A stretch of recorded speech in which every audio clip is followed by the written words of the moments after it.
Assalamualaikum warahmatullahi wabarakatuh.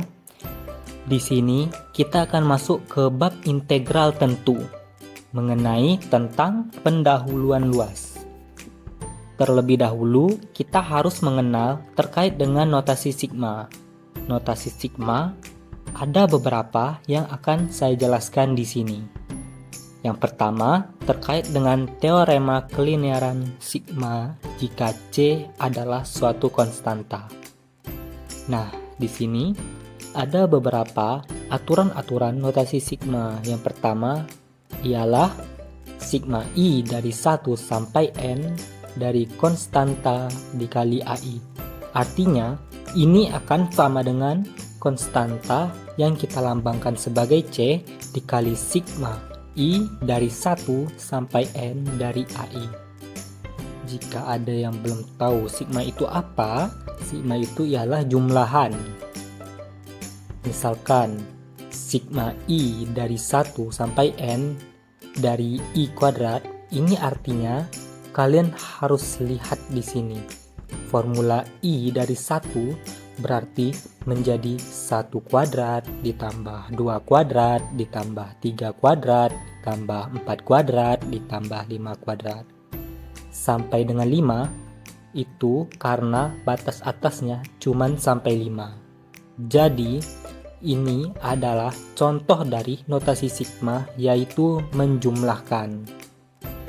Lanjut, yang kedua ialah sigma I dari 1 sampai N dari AI plus BI. AI plus BI ini adalah suatu aturan. Misalkan seperti I kuadrat tadi, atau I pangkat 3, atau I plus 1, dan lain sebagainya. Yang artinya, AI plus BI adalah suatu fungsi. Nah, di sini, sama dengan AI plus BI, bisa kita pisahkan satu-satu seperti ini. Sigma I dari 1 sampai N dari AI, plus sigma I dari 1 sampai N BI. Selanjutnya, yang ketiga, terkait dengan teorema kelinearan notasi sigma, yaitu ada sigma I dari 1 sampai N dari AI dikurang BI. Tentu seperti penjelasan aturan sebelumnya, ketika digabungkan seperti ini yaitu AI dan BI, maka kita bisa memisahkannya menjadi sigma I dari 1 sampai N dari AI dikurangi sigma I dari 1 sampai N dari BI.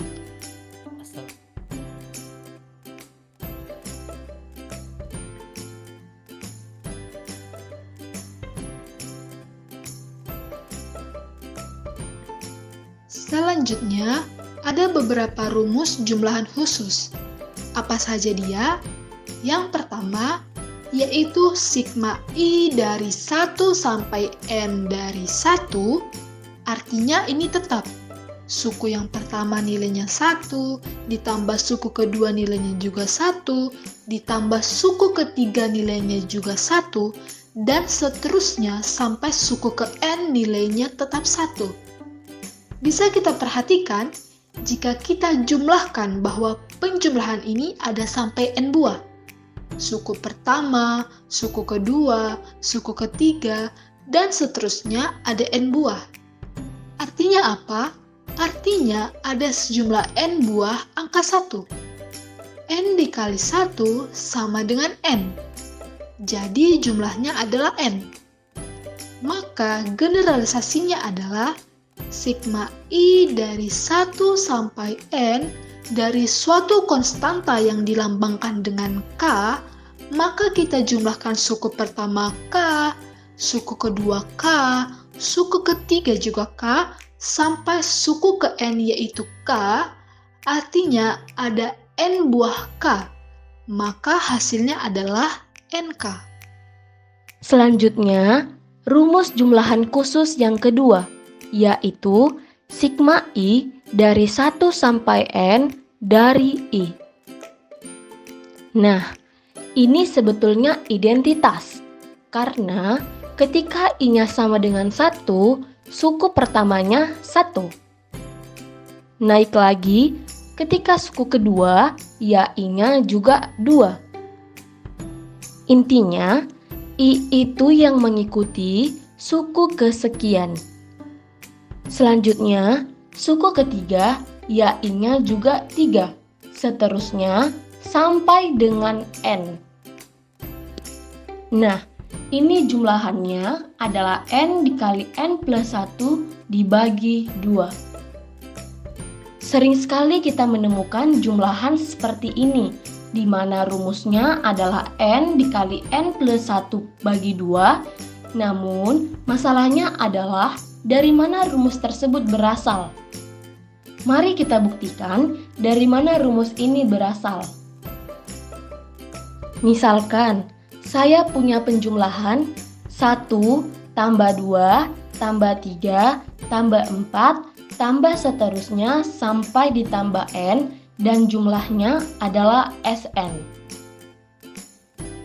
Kemudian, saya akan membalikkan menjadi N ditambah N minus 1 ditambah N minus 2 ditambah seterusnya sampai ditambah 1. Ini hasilnya juga sama, yaitu Sn. Nah, seterusnya saya akan jumlahkan kedua deret ini, sehingga kalau dijumlahkan 1 plus N hasilnya adalah N plus 1. 2 ditambah N minus 1 hasilnya adalah N plus 1. 3 ditambah N minus 2 hasilnya N plus 1 juga. Dan seterusnya ini tambah N tambah 1 hasilnya adalah N plus 1. Sn ditambah Sn hasilnya adalah 2Sn. Kemudian N tambah 1 ini ada sebanyak N buah, yaitu ada N buah N tambah 1 sama dengan 2Sn. Sehingga si Sn ini alias jumlahannya ini adalah N dikali N plus 1 dibagi 2. Nah, ini sudah terbukti pembuktiannya rumus jumlahan khusus yang kedua, yaitu sigma I dari 1 sampai N dari I sama dengan N dikali N plus 1 dibagi 2. Selanjutnya, rumus jumlahan khusus yang ketiga yaitu sigma I dari 1 sampai N dari 1 kuadrat. Jika I sama dengan 1, maka suku pertama adalah 1 kuadrat. Lanjut, suku keduanya 2 kuadrat, suku ketiga 3 kuadrat, sampai ke N yang nantinya akan menjadi N kuadrat. Nah, ini kita tinggal hafal hasilnya saja, yaitu N dikali N plus 1 dikali 2N plus 1 dibagi 6. Selanjutnya ada pangkat 3. Sigma I dari 1 sampai N dari I pangkat 3 sama dengan suku pertama 1 pangkat 3 tambah suku kedua 2 pangkat 3 tambah suku ketiga 3 pangkat 3 dan seterusnya tambah N pangkat 3. Ini jumlahnya sama dengan N dikali N tambah 1 per 2 dipangkatkan 2. Selanjutnya, sigma I dari 1 sampai N dari I pangkat 4. Ini ada penulisannya. 1 pangkat 4 tambah 2 pangkat 4 tambah 3 pangkat 4 tambah dan seterusnya tambah N pangkat 4. Ini jumlahnya sama dengan N dikali N tambah 1 dikali 2N tambah 1 dikali 3N pangkat 2 tambah 3N kurang 1 per 30.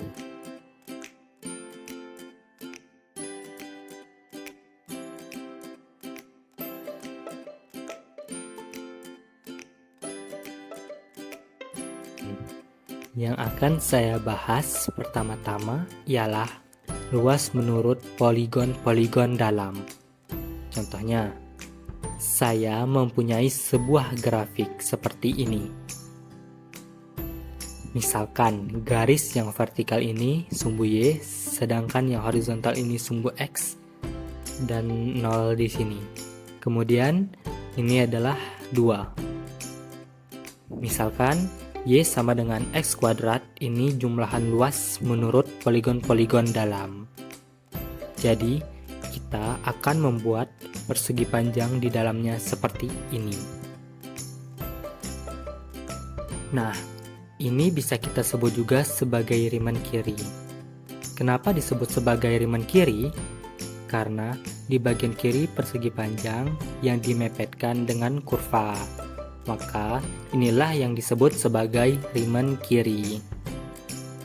Kemudian ini adalah delta X, yaitu sebagai lebar si persegi panjang, sebagai pendekatan ke luas si kurvanya. Maka di sini kalau saya buat garis pemisah seperti ini, kita misalkan di sini X0, lalu X2, kemudian X3 dan seterusnya. Ini kan 0 dan ini adalah 2. Lihat, ini adalah X0, X1, X2, X3, X4, X5, X6 dan seterusnya. Ini sampai Xn dan yang ini ialah Xn-1. Kemudian yang A ini batas bawahnya, yang B ini batas atasnya. Kita bisa sebutkan A sampai B. Dalam hal ini 0 sampai 2. Selanjutnya, kita akan menjumlahkan area luas Riemann. A ini area luas Riemann N. Itu sama dengan panjang kali lebar atau alas kali tinggi. Jadi, fx0 dikali delta x ditambah fx1 dikali delta x ditambah seterusnya sampai dengan fxn-1 dikali delta x. Coba kita visualisasikan fx0 dikali delta x adalah bagian yang ini. Tinggi si ini dimepetkan ke kiri. Ini kan dikali delta x. Bagian ini ialah si delta x-nya. Terus fx1 dikali delta x ialah bagian yang ini. Tingginya si fx1 yang ini. Alasnya si delta x yang bagian ini. Kemudian sampai di fxn-1, kenapa tidak sampai fxn? Kalau di fxn kan di sini, sedangkan ini dimepetkan di kurvanya. Nah, ini yang saya tunjuk adalah kurvanya. Maka yang dimepetin sampai ke xn-1 di bagian sini dia, sehinggalah dia sampai fxn-1 dikali delta x. Delta x adalah wajib karena dia adalah lebar dari persegi panjang. Semua lebar persegi panjang itu sama. Nah, kemudian mari kita analisis. Kita punya rumus umum. Rumus umumnya adalah fxi dikali delta x, di mana xi itu bisa x0, x1, x2, sampai xn dikurang 1. Kemudian, lihat bahwa y sama dengan x kuadrat, maka fx sama dengan x kuadrat. Sehingga fxi dikali delta x sama dengan xi kuadrat dikali delta x. Xi sama dengan batas bawah yang disimbolkan dengan A tambah lebarnya yang disimbolkan dengan delta x dikali I.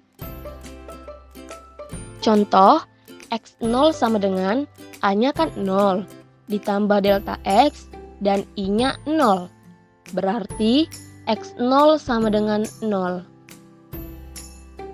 Lanjut, kalau x1 sama dengan A-nya kan 0, ditambah delta x dan I-nya 1. Berarti x1 sama dengan delta x. Lanjut, kalau x2. A-nya kan 0. Ditambah delta X dan I-nya adalah 2. Sehingga 0 ditambah delta X dikali 2 sama dengan 2 delta X. Untuk delta X atau lebar persegi panjang, yaitu ujung batas atas yang disimbolkan dengan B dikurang batas bawah yang disimbolkan dengan A dibagi dengan banyaknya persegi panjang yang disimbolkan dengan N. Maka delta X sama dengan B dikurang A dibagi N. Sama dengan 2 kurang 0 per N. Sama dengan 2 per N. Sehingga Fxi dikali delta X sama dengan 2 per N dikali I dikuadratkan dikali 2 per N. Fxi kali delta X sama dengan 4I kuadrat per N kuadrat dikali 2 per N sama dengan 8 per N pangkat 3 dikali I kuadrat. Kemudian kita punya jumlahan Riemann yang tadi, di mana ARN sama dengan Fx0 dikali delta X ditambah Fx1 dikali delta X ditambah Fx2 dikali delta X ditambah seterusnya sampai dengan ditambah Fxn kurang 1 dikali delta X. Kemudian kita substitusikan dengan Fxi dikali delta X sama dengan 8 per N pangkat 3 dikali I kuadrat. Kalau X0 berarti 8 per N pangkat 3 dikali 0 kuadrat. Kemudian ditambah yang X1 yaitu 8 per N pangkat 3 dikali 1 kuadrat. Ditambah yang X2-nya yaitu 8 per N pangkat 3 dikali 2 kuadrat.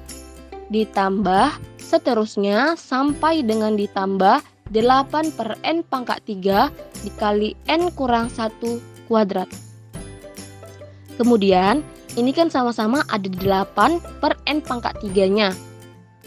Maka kita akan keluarkan terlebih dahulu dan akan menjadi 8 per N pangkat 3 dikali 0 kuadrat tambah 1 kuadrat tambah 2 kuadrat tambah seterusnya sampai ditambah N kurang 1 kuadrat. Seperti pada rumus jumlahan khusus yang ketiga tadi, bahwa sigma I dari 1 sampai N dari I kuadrat sama dengan I kuadrat ditambah 2 kuadrat ditambah 3 kuadrat ditambah seterusnya sampai ditambah N kuadrat sama dengan N dikali N plus 1 dikali 2N plus 1 dibagi 6. Dan penyelesaian kita di atas adalah ditambah sampai ke N kurang 1 kuadrat. Maka kita bisa mendapatkan bahwa sigma I dari 0 sampai N kurang 1 dari I kuadrat sama dengan 0 kuadrat ditambah 1 kuadrat ditambah 2 kuadrat ditambah seterusnya sampai ditambah N kurang 1 kuadrat. Maka kita akan substitusi menjadi N kurang 1 dikali N dikali 2 kali N kurang 1 ditambah 1 dibagi 6. Sehingga sigma I dari 0 sampai N kurang 1 dari I kuadrat sama dengan N kurang 1 dikali N dikali 2N kurang 1 dibagi 6. Sehingga ARN sama dengan 8 per N pangkat 3 dikali N kurang 1 dikali N dikali 2N kurang 1 dibagi 6. Nah, N kurang 1 dikali N dikali 2N kurang 1 itu kita akan kalikan dan akan mendapatkan hasil 2N pangkat 3 dikurang 3N kuadrat ditambah N. Sehingga bisa kita tulis ARN sama dengan 8 per 6 dikali 2N pangkat 3 dikurang 3N kuadrat ditambah N dibagi N pangkat 3. Lalu, kita akan limitkan area jumlahan Riemann, sehingga ARN sama dengan limit N mendekati tak hingga ARN sama dengan 4/3 dikali 2. Hasilnya yaitu 8/3. Nah, inilah jumlahan untuk poligon-poligon dalam.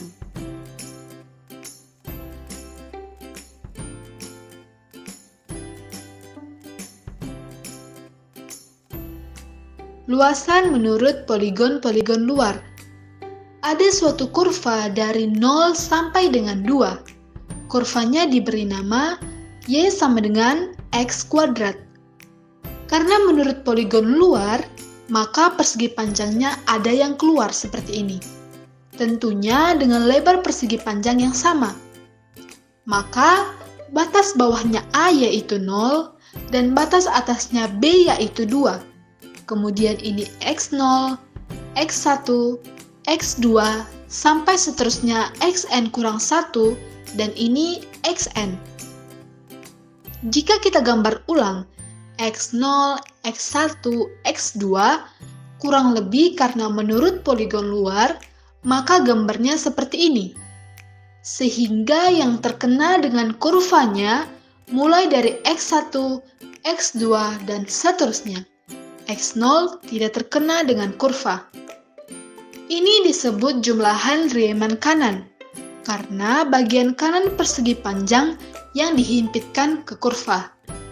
Misalnya jumlahannya disimbolkan ASN. Jadi area untuk sigma jumlahan sampai dengan N sama dengan Fx1 dikali delta X.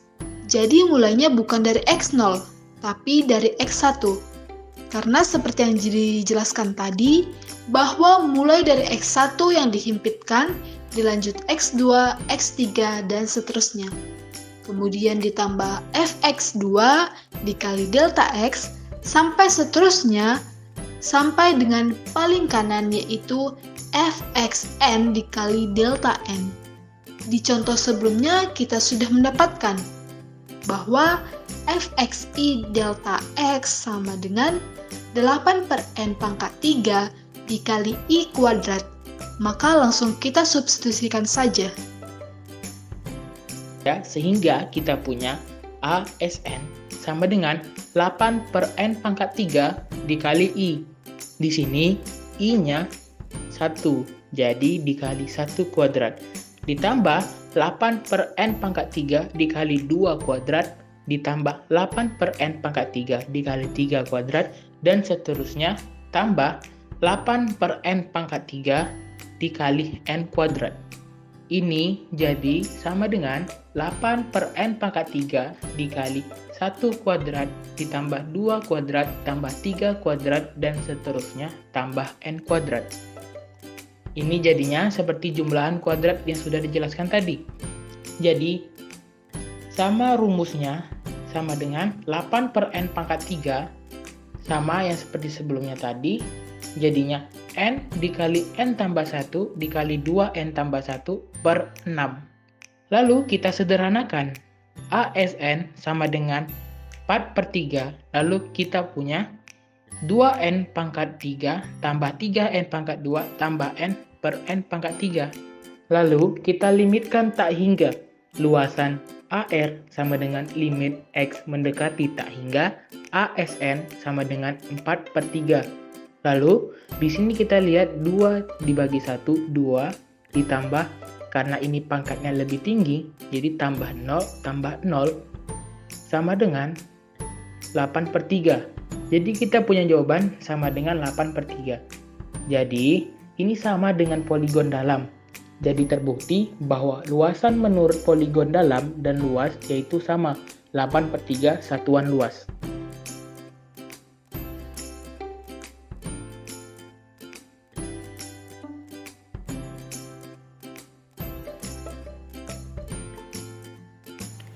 Selanjutnya, ini sebagai tambahan untuk menghitung suatu luasan. Kita akan mengenal suatu integral tentu karena ini adalah bagian dari bab integral tentu. Maka goals atau tujuannya adalah kita bisa memahami dari bab integral tentu ini. Nah, kita memiliki rumus integral A sampai B fx dx seperti ini. Jadi, ini adalah konsepnya sama saja. Fx adalah tingginya, dx adalah lebarnya. Itu adalah limit n mendekati tak hingga.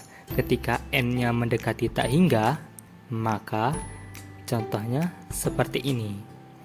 Kan ini ada persegi panjang. Kita misalkan, ini ada n buah persegi panjang. Ketika n buah mendekati tak hingga, otomatis ini persegi panjangnya semakin tipis. Karena n-nya tak hingga, banyak persegi panjangnya ada tak hingga buah untuk mendekati suatu kurva luasan ini. Sehingga ini akan mendekati luasan yang sesungguhnya mulai pada I dari 1 sampai N. Untuk N-nya mendekati tak hingga. Ini ialah lagi-lagi jumlah Riemann fxi delta x. Nanti akan sama dengan integral ini. Dan untuk keterangan bahwa delta x adalah batas atas dikurang batas bawah dibagi N, yaitu banyaknya persegi panjang untuk poligon. Kemudian xi adalah A adalah batas bawah, ditambah delta x dikalikan dengan I.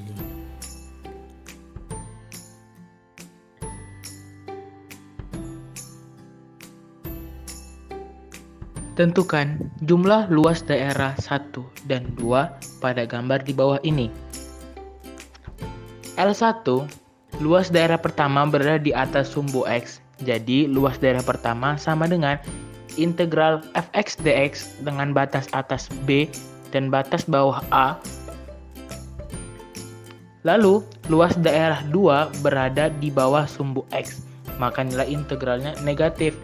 Jadi, L2 sama dengan negatif integral fx dx dengan batas atas C dan batas bawah B. Jadi, luas daerah pada gambar sebagai berikut.